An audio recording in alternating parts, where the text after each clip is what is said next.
오늘 이 시간 우리에게 주시는 하나님 말씀은 구약성경 시편 97편 말씀입니다. 97편 1절부터 12절까지 말씀을 봉독해 드리겠습니다. 여호와께서 다스리시나니 땅은 즐거워하며 허다한 섬은 기뻐할지어다. 구름과 흑암이 그를 둘렀고 의와 공평이 그의 보좌의 기초로다. 불이 그의 앞에서 나와 사방의 대적들을 불사르시는도다. 그의 번개가 세계를 비추니 땅이 보고 떨었도다. 산들이 여호와의 앞 곧 온 땅의 주 앞에서 밀랍같이 녹았도다. 하늘이 그의 의를 선포하니 모든 백성이 그의 영광을 보았도다. 조각한 신상을 섬기며 허무한 것으로 자랑하는 자는 다 수치를 당할 것이라. 너희 신들아 여호와께 경배할지어다. 여호와여, 시온이 주의 심판을 듣고 기뻐하며 유다의 딸들이 즐거워하였나이다. 여호와여, 주는 온 땅 위에 지존하시고 모든 신들보다 위에 계시니이다. 여호와를 사랑하는 너희여, 악을 미워하라. 그가 그의 성도의 영혼을 보존하사 악인의 손에서 건지시느니라. 의인을 위하여 빛을 뿌리고 마음이 정직한 자를 위하여 기쁨을 뿌리시는도다. 의인이여, 너희는 여호와로 말미암아 기뻐하며 그의 거룩한 이름에 감사할지어다. 아멘. 이는 하나님의 말씀입니다. 하나님께 감사합니다. 오늘 영성훈련 이 예배 자리에 참여한 여러분 모두에게 부활하신 주님께서 선포하시는 평강과 은혜가 충만하시기를 주의 이름으로 축원을 드립니다. 여러분들이 세상을 살아가시면서 풀기 어려운 숙제들이 너무나도 많죠.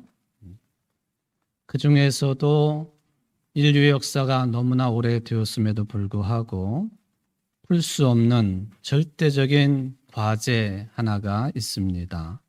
그게 뭐냐 하면은 죽음의 문제가 될 것입니다. 이 죽음의 문제는 유사일에 접근조차도 힘든 영역이고 이것은 지금도 마찬가지입니다. 그래서 어떤 사람은 죽음 뒤에 자신의 시신을 냉동 상태로 보존을 했다가 나중에 죽음에 이르게 한 병 치료가 가능할 때에 치료를 해서 다시 깨어나려고 하는 시도를 하고 있는 것으로 우리는 이미 알고 있습니다. 그러나 그것은 제가 볼 때에는 매우 비정상적인 내용이 되겠습니다.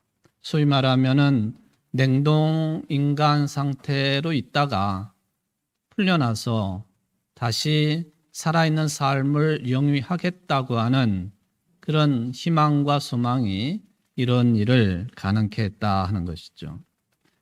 1967년 당시 75살 나이였던 미국의 심리학자인 베드포드 박사가 최초로 냉동인간 상태로 들어갔다 하는 것이 사실인 것 같습니다.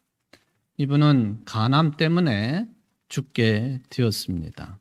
사망 선고를 받고 나서 체내에 있는 모든 피를 뽑아내고 그 피 대신에 동결 보호제를 체내에 주입을 한 채로 액체 질소로 채워진 영하 196도씨의 금속 용기에 동결된 상태로 아직까지도 그런 냉동 상태로 놓여 있습니다.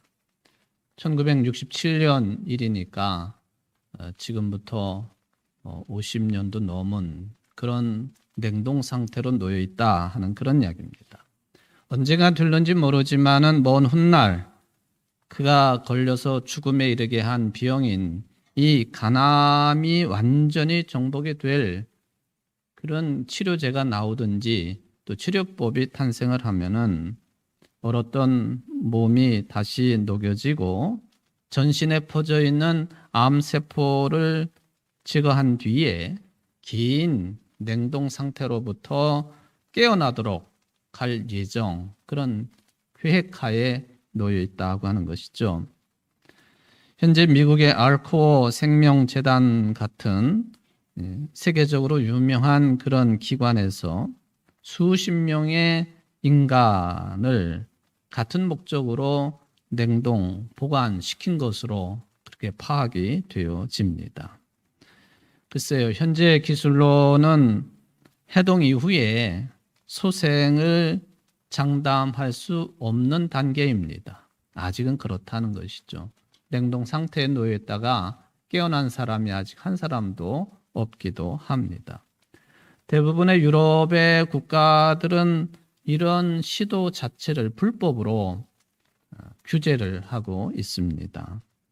미국은 주마다 좀 차이가 있기는 하겠습니다만은 냉동 이 상태, 냉동 인간을 허용하는 주도 있다 하는 것이죠.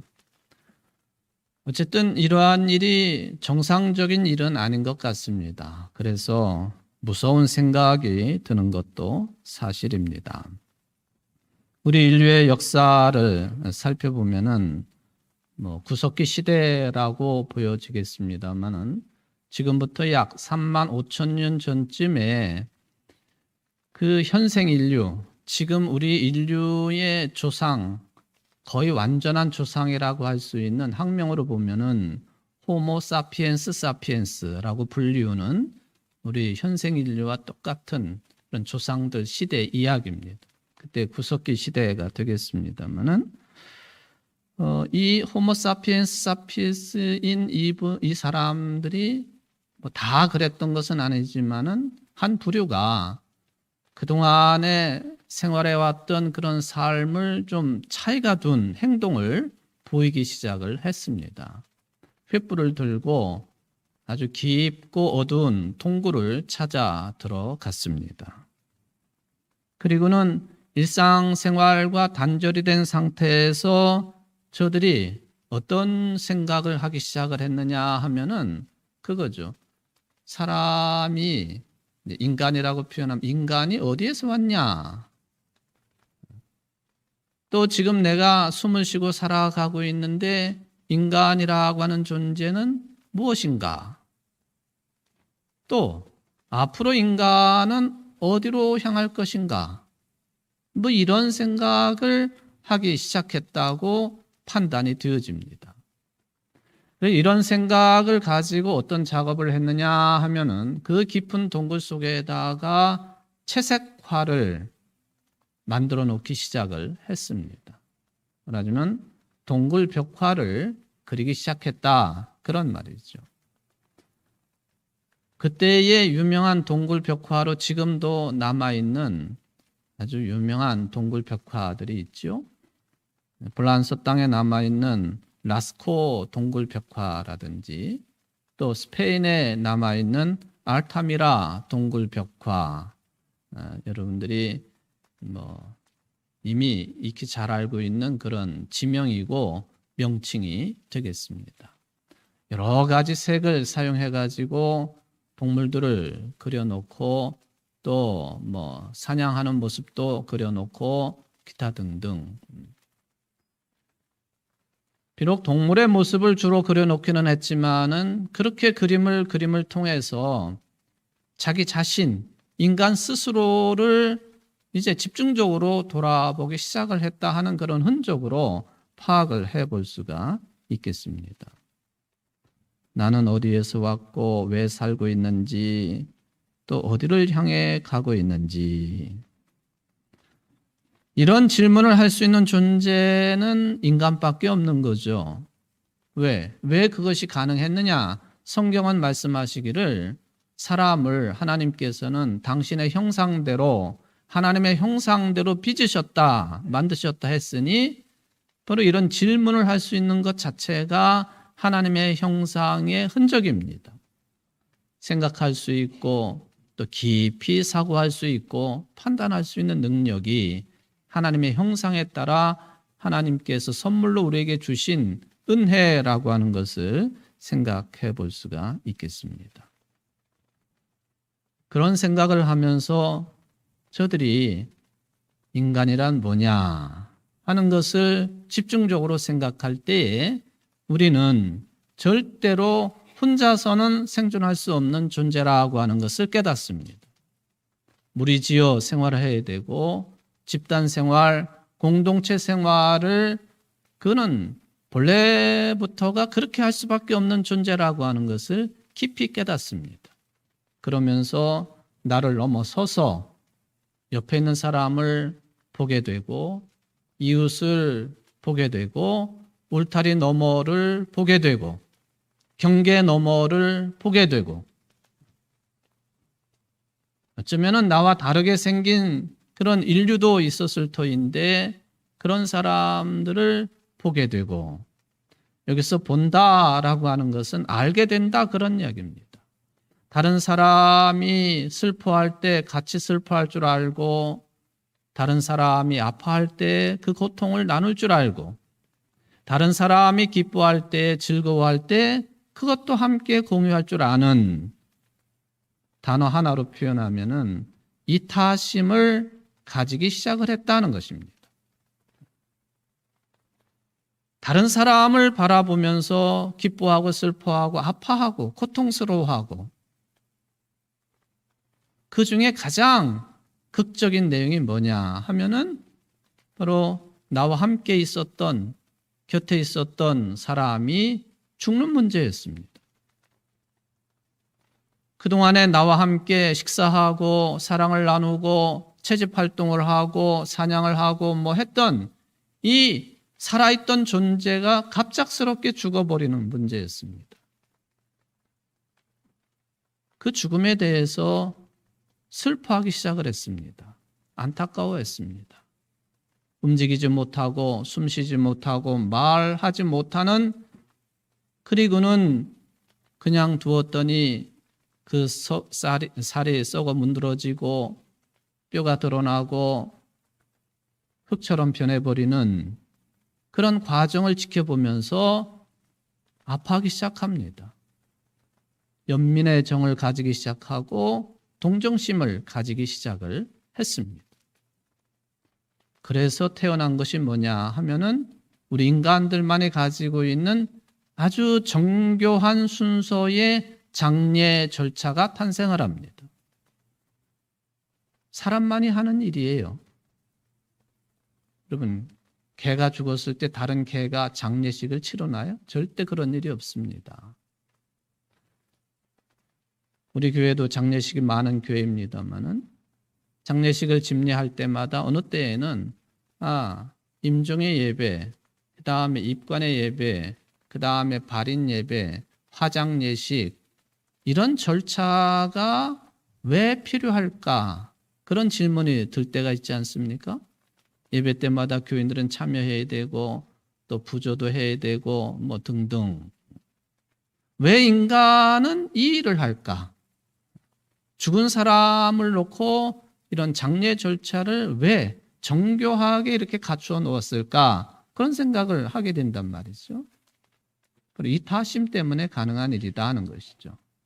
다른 사람이 내 곁에서 사라지는 것에 대해서 아파하고 눈물 흘리고 슬퍼할 줄 아는 존재, 그게 우리 인간이라는 거죠. 우리 인류 역사 가운데 이런 정교한 장례 절차를 옛날부터 고대로부터 잘 발달시킨 그런 한 나라가 있으니 그 나라가 어디냐 하면은 저 아프리카에 있는 이집트라고 하는 나라입니다. 성경에 보면은 애굽이라고 기록되어 있는 그 나라죠. 이 나라는 물론 제가 좀 전에 말씀을 드렸던 그런 과정을 거쳤다고 볼 수가 있겠습니다만은 특히나 죽은 사람의 속에 있는 장기들을 다 끄집어내고 그리고 그 속을 방부 처리하고 만드는 미라 작업이 제일 발달한 나라가 이집트 아닙니까? 이 미라에 대해서는 얼마 전에도 제가 이 금으로 만든 혓바닥을 집어넣었다 뭐 하는 그런 그 그림을 통해서 잠깐 설명을 해드린 바가 있습니다만은, 정교한 장례 절차를 고대 사회 때로부터 가지고 있으면서 그런 죽은 사람의 시신을 미라 작업을 했던 이집트, 대표적으로 남아있는 흔적이 미라이기도 하지만은 그림으로 글로 남아있는 자료들이 있습니다. 그 중에 하나가 뭐냐 하면은 사자의 서라고 불리우는 흔적입니다. 한번 사진을 한번 보시면 저게 그거구나. 파피루스나 또는 뭐 그 양피 뭐 이런 데다가 그려 넣은 것이라고 보시면 되겠습니다. 저게 사자의 서예요. 사람의 모양도 있고 글자도 있고 뭐 동물의 모양도 있고 저 속에는 신적인 존재도 그려져 있고 그렇거든요. 죽은 사람들을 위한 어떤 글이라고 해석해도 되겠습니다. 이 사자의 서, 죽은 사람의 몸, 미라와 함께 어떤 지하 세계, 다음 세계를 향한 안내서와 같은 역할을 하고 있다. 그렇게 보시면 되겠습니다. 그 중에 빨간색으로 동그라미 표시를 한 내용이 그 전 사진 한번 먼저 보시고요. 저 전체 사진은 아니지만 저것도 일부의 사진인데 사자의 서 중에서도 중요한 부분이죠. 빨간 동그라미 속에는 뭐가 있느냐 하면은 저울이 있고요. 그 속에는 뭘 재고 있느냐 하면은 죽은 사람의 심장의 무게를 재고 있습니다. 저 심장의 무게가 반대편 저울에 있는 깃털보다 무거우냐 가벼우냐, 그거에 따라서 영원한 세계에 들어갈 수도 있고 심판의 세계로 들어갈 수도 있고, 이집트 사람들의 일종의 신앙관이라고 볼 수 있는 그런 기록이 이런 사자의 서에 나와 있습니다. 이런 사자의 서가 저렇게 책은 아니지만은 저런 기록물로 남아 있기도 하지만, 죽은 사람을 미라로 만들어 가지고 관 속에 모시게 되어 있는데 관에도 저런 그림을 그려 넣는다는 거예요. 저게 다 지금 미라를 담은 관에 그려져 있는 그림들인데, 사자의 서에 나와 있는 내용 중에서 아주 중요한 부분, 죽은 사람의 심장의 무게를 재는 그 그림이 저 관 속에 저렇게, 저게 이제 관 뚜껑이나 뭐 그런 거거든요. 저렇게 그려져 있다 하는 것을 이제 찾아낼 수가 있겠습니다. 1842년도 독일의 이집트를 연구하는 학자인 카를 렙시우스라고 하는 사람이 이 사자의 서라고 하는 이 자료들을 수집 정리해서 출판을 하고, 그때서부터 저 내용을 사자의 서라 그렇게 부르기 시작을 했습니다. 그 뒤에도 유사한 기록물들이 계속 발굴이 되었습니다.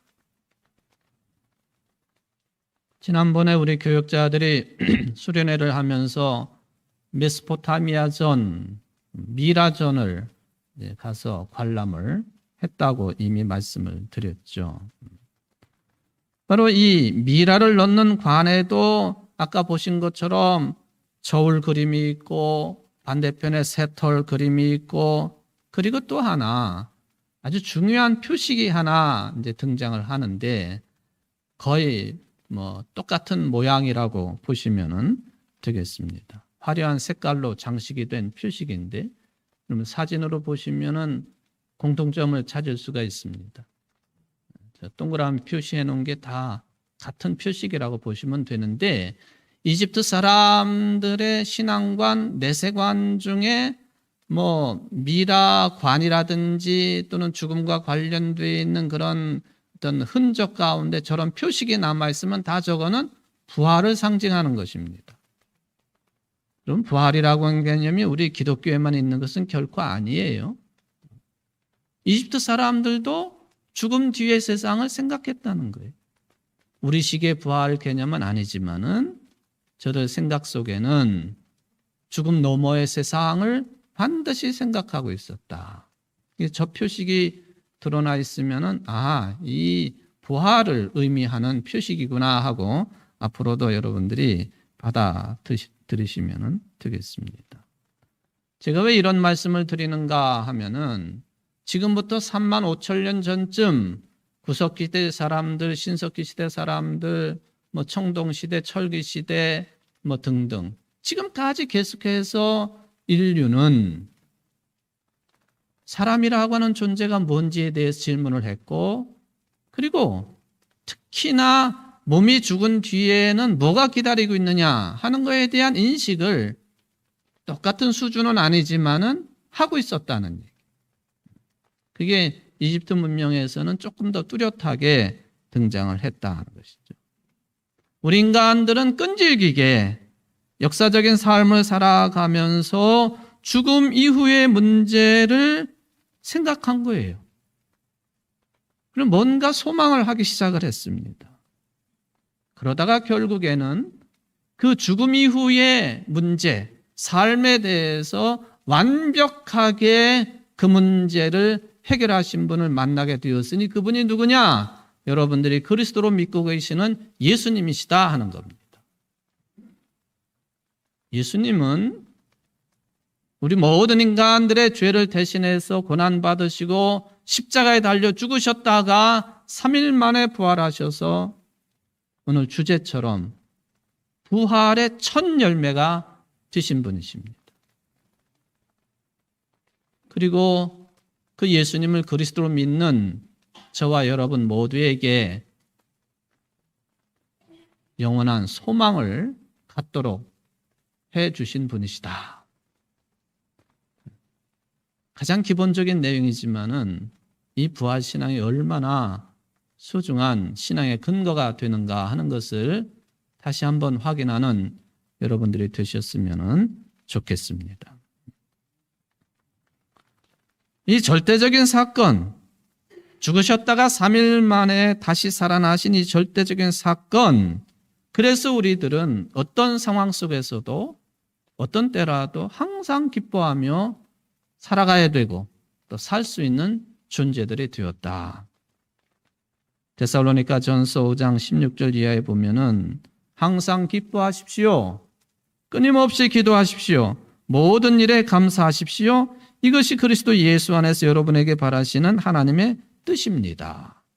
또 유명한 말씀이 있어요. 빌립보서 4장 4절 말씀. 주님 안에서 기뻐하십시오. 다시 말합니다. 기뻐하십시오. 이 말씀이죠. 데살로니가 전서도 그렇지만 특히 감옥에 있으면서 빌립보 교인들에게 보냈던 편지의 내용 가운데에 주님 안에서 기뻐하십시오. 다시 말합니다. 그냥 기뻐하십시오. 그렇게 되어 있지만 똑같은 말이에요. 주님 안에서 기뻐하십시오. 다시 말합니다. 주님 안에서 기뻐하십시오. 여기 주님 안에서 기뻐하라고 하는 게 핵심이지요. 기뻐하는 것도 핵심이지만 우리 그리스도인들의 입장에서는 기뻐하되 주님 안에서 엔 크리스토라고 하는 이 사도 바울이 아주 즐겨 사용하는 용어인데 그리스도 안에서 주님 안에서 기뻐하라는 요청이에요. 이거는 우리의 기쁨의 내용이 주님 안의 기쁨이 아닌 것이 대부분이다 하는 것을 배경으로 합니다. 여러분 한번 생각해 보십시오. 나는 무엇 때문에 기뻐하는 삶을 살아가고 있는가? 순간적으로 내가 무엇 때문에 즐거워하는가? 한번 깊이 생각해 보십시오. 여러분 무엇 때문에 주로 즐거워하시나요? 무엇 때문에 주로 웃으시나요? 무엇 때문에 주로 기뻐하십니까? 돈 때문이죠. 안 그렇다고 고개를 가로젓는 분이 계시면 거짓말하는 거예요. 돈 때문에 기뻐하죠. 세상에서 얻을 수 있는 거 얻을 때 기뻐하잖아요. 뭔가 내가 계획하고 생각했던 것을 성취했을 때 기뻐하지요. 당연합니다. 그런데 사도 바울은 예수님의 정신을 그대로 이어받아 가지고 믿는 자들에게 요청하기를 기뻐하되 주님 안에서 기뻐하라는 거예요. 그럼 그게 무슨 뜻입니까?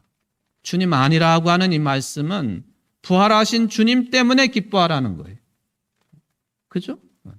고난받고 죽으셨지만 3일 만에 깨어나시고 부활하신 다시 사신 주님 안에서 기뻐하라고 하는 그런 말씀으로 이 말씀을 우리는 받아들여야 됩니다.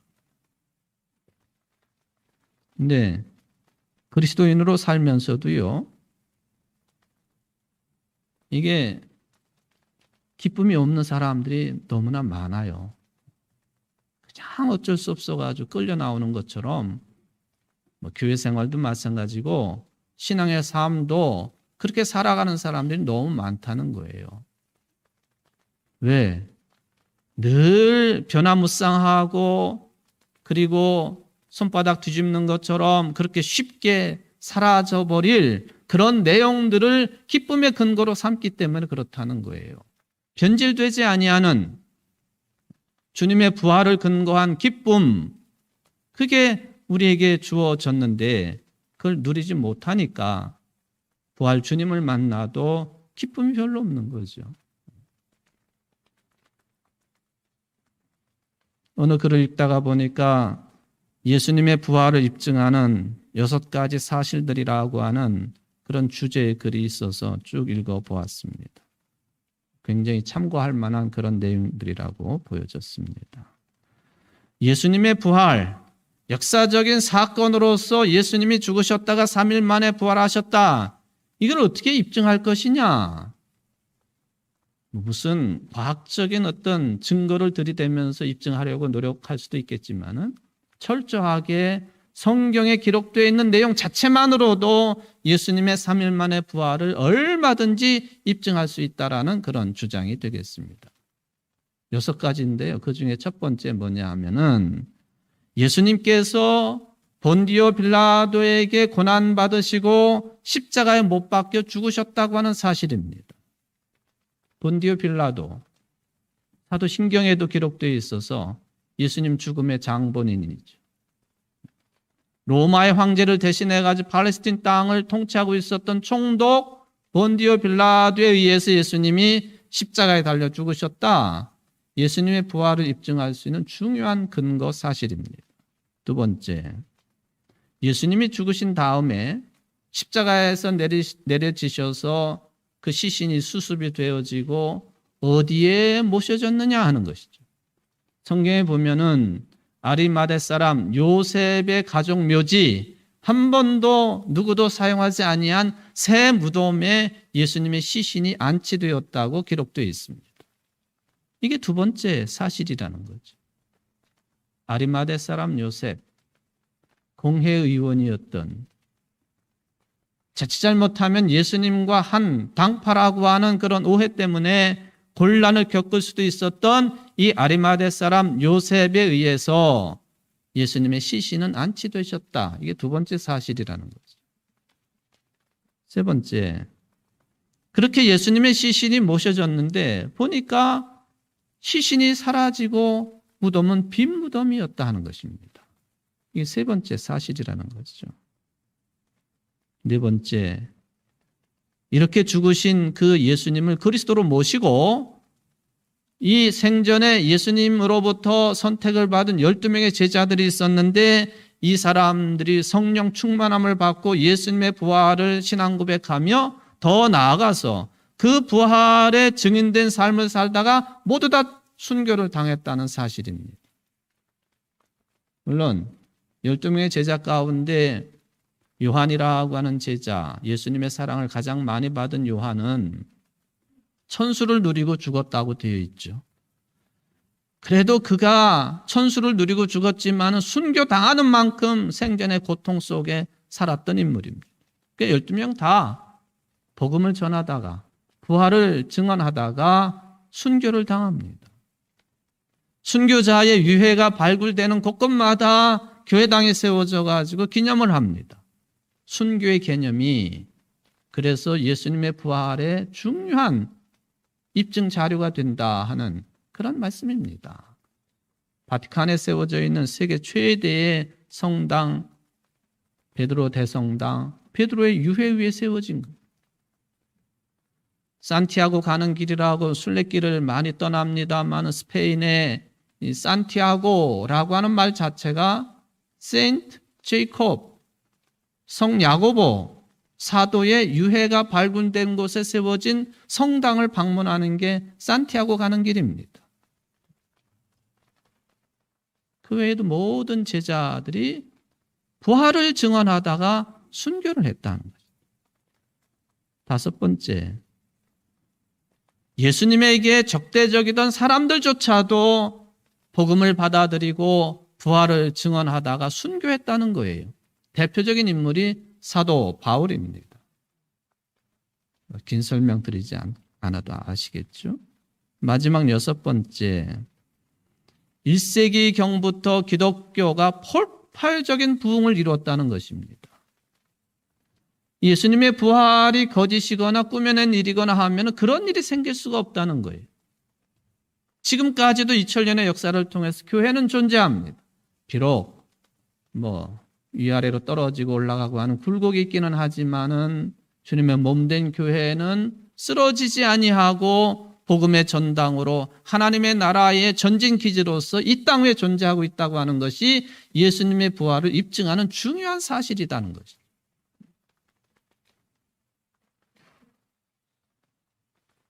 이것이 이제 6가지 부활을 입증하는 내용이다. 바로 이 부활 때문에 우리의 기쁨은 근원적인 기쁨이 된다 하는 것입니다. 오늘 시편 기록자의 기록인 시편 97편이 우리들의 이 근원적인 기쁨, 그게 어디로부터 연유되는 것이냐 하는 것을 잘 신앙 고백해주고 있습니다.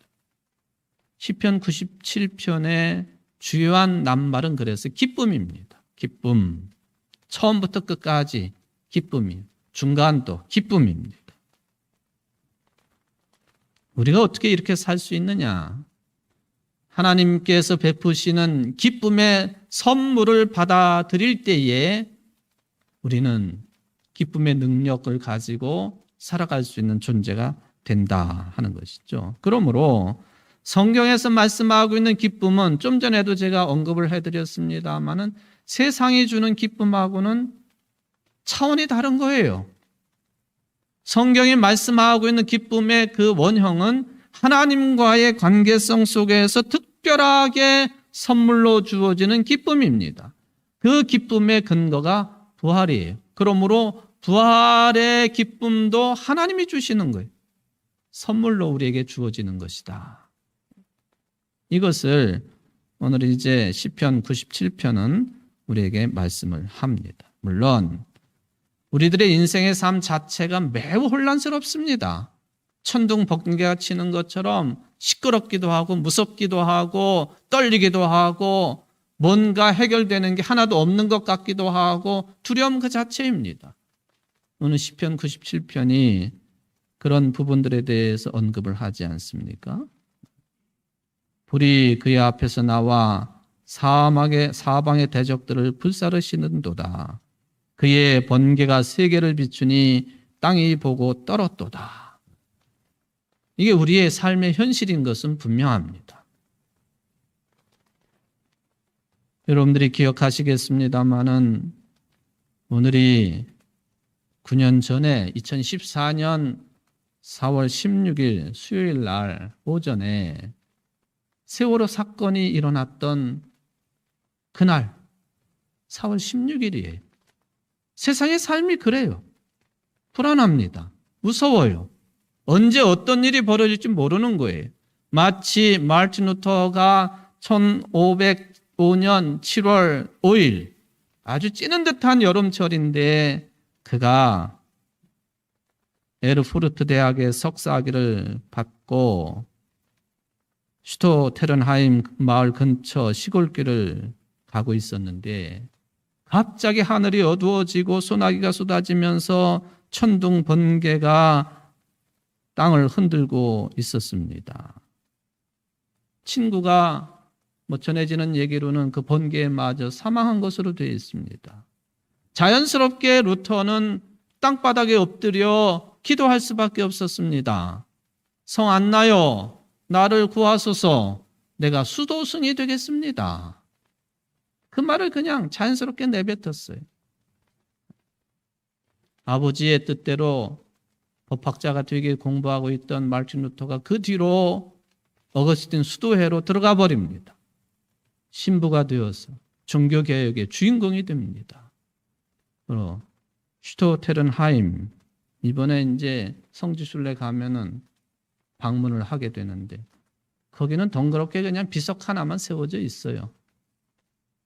말틴 루터가 고백한 내용 글자로 새겨져 있고 이곳이 바로 종교개혁자 말틴 루터와 관련된 곳이라고 하는 그런 내용들이 새겨져 있는 저 돌비석, 눈으로 보면 돌비석이지만 저 자리가 천둥번개가 쳤던 삶의 자리요.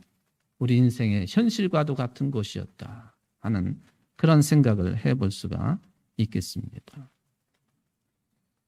우리의 삶은 그렇지만은 그래서 우리가 어느 때에는 무섭고 두렵기 때문에 이방신을 섬기거나 우상을 만들어 섬기거나 그런 경우도 있기도 합니다. 근데 오늘 본문에서도 그 부분에 대해서 언급을 합니다. 우리 인간이 뭘 섬기고 있는 존재냐 하는 것이죠. 예레미야서 10장 1절 이하에 보면은 이스라엘 백성아 주님께서 너희에게 하시는 말씀을 들어라. 나 주가 말한다. 너희는 이방 사람의 풍습을 배우지 말아라. 이방 사람이 하늘의 온갖 징조를 보고 두려워하더라도 너희는 그런 것들을 두려워하지 말아라. 이방 사람이 우상을 숭배하는 풍속은 허황된 것이다. 그들의 우상은 숲속에서 베어온 나무요 조각가가 연장으로 다듬어서 만든 공예품이다. 그들은 은과 금으로 그것을 아름답게 꾸미고 망치로 못을 박아 고정시켜서 쓰러지지 않게 하였다. 그것들은 논에 세운 허수아비와 같아서 말을 하지 못한다. 걸어 다닐 수도 없으니 누가 늘 메고 다녀야 한다. 그것들은 사람에게 재앙을 내릴 수도 없고 복을 내릴 수도 없으니 너희는 그것들을 두려워하지 말아라. 우리 현실의 삶이 두려움 천지인 것은 사실이겠습니다마는 그래서 뇌우처럼 번개처럼 강력한 화상 폭발처럼 우리들을 휩쓸어 가는 것도 사실입니다마는 이런 속에서 우리를 붙드시고 이끄시고 우리에게 새 삶을 주시는 분이 계시니 그분은 바로 여호와 하나님이시다 하는 게 이 시편 97편의 신앙 고백이고 그렇기 때문에 그 하나님이 주시는 기쁨의 삶이 선물로 되어야 된다 하는 것이 요청입니다. 그 완성이 바로 부활입니다. 죽으셨다가 부활하신 예수님을 믿는 그 부활의 신앙이 하나님께서 예수님을 통해서 우리에게 주시는 기쁨의 근원이 된다는 것입니다. 부활의 첫 열매가 되신 예수님께서 우리가 원하는 방식이 아니라 하나님의 방식으로 우리를 지키시고 계시다고 하는 것, 이 신앙 고백이 그래서 위대한 거예요. 우리는 우리 방식대로 세상을 살아가려고 하지만 그게 아니다.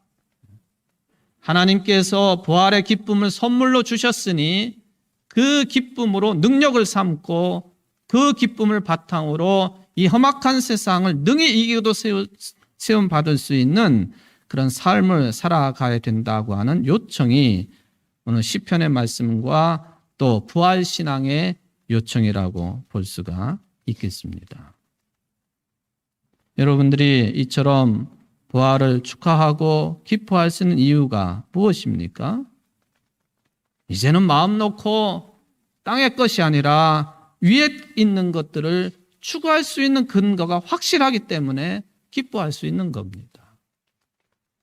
너무 세상에 얽매여 땅의 것들을 파헤치고 추구하려고 하지 마십시오. 그 기쁨은 잠시 잠깐이요 사라질 것들입니다. 부활을 통한 영원한 기쁨이 여러분들 모든 삶에 능력이 된다고 하는 것을 다시 한번 받아들이시고 신앙 고백하고 그렇게 살기로 다짐하는 여러분들 되시기를 주의 이름으로 축원을 드립니다. 사랑의 하나님 아버지, 부활의 기쁨을 살아가려고 합니다. 하나님께 선물로 주신 이 생명의 선물을 소중히 받아들이고 신앙 고백하며 우리의 생활 속에서도 능력으로 삼아 살기를 원합니다. 하나님의 사랑을 받아들이기에 모셔드리기에 부족함이 없는 신실한 인생들이 되게 하시고 땅의 것들을 추구하지 아니하고 위의 것을 찾으며 추구하기에 부족함이 없는 믿음 깊은 청주 제일교회 모든 성도들이 될 수 있도록 복을 내리워 주옵소서.